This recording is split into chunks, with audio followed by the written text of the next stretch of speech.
বুবলি আগের আগের বুবলিকে দেখেন একবার সাকিব ভাইয়ের সাথে যখন ইন্টারভিউ দিতে গেছিল, ও দেখতে কালো কীরকম বিশ্রী ছিল। দেখেন ছবি করতে যে হচ্ছে, আবার ছবির বাইরেও সাকিব ভাইয়ের অন্য কারোর সাথে হচ্ছে কিনা এটাও তো মেইন কথা। এখন তার মানে নায়িকাদের বাইরেও অন্য কারোর সাথে তার কোনো সম্পর্ক আছে কিনা সেটাও জানতে হবে। সে কি শুধু নায়িকাদের সাথেই মানে ঘোরাফেরা করে বা তার সাথে প্রেমের রিমোশন না, তার তো নায়িকার বাইরেও থাকতে পারে। আচ্ছা না, কত সুন্দরীরা আছে, কত সুন্দরীরা তার ক্রাশ বা ওনাকে নক করো, ফ্যান ফলোয়ার্স আছে, তো সে কি মানে দেখা করতে পারে না? কতই তো আছে। আর আমি তো বলবো যে অপু বিশ্বাস দিই হচ্ছে বোকা মানুষ। তো যে ওনার পিছনে পড়ে থেকেই লাভ কি? বুবলি আপুর কথা, আর বুবলির পিছন বুবলিও সে বলে কি লাভ?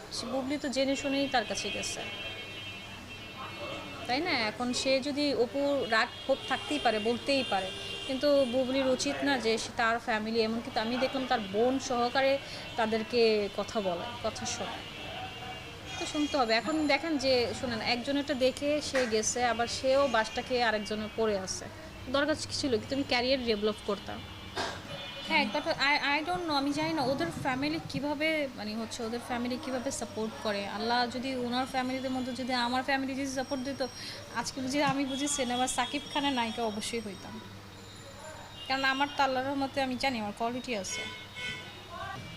অবভিয়াসলি করবো, কেন করবো না? মানুষ তো শিখতে শিখতেই শেখে, হচ্ছে মানুষকে চেঞ্জ করতে হয়, অনেক কিছু চেঞ্জ হয়, একদিনে তো মানুষ চেঞ্জ হয় না।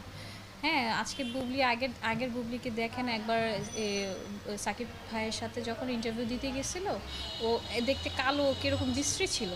মানে ক্যামেরা ফেস ভালো ছিল মেকওভারে, বাট পুরো বডিটাই হচ্ছে ওর পুরো ফুল কালো লাগতেছিল, হাত হুত পুরো দেখা যাচ্ছিল ফুল, মানে হচ্ছে কী ধরনের ফেস টেস দাঁত ওরকম সুন্দর ছিল না। এখন আস্তে আস্তে কত সুন্দর হয়ে গেছে, ন্যাচারালি ভালো লাগে, মেকআপ করলে সুন্দর চেঞ্জিং হয়।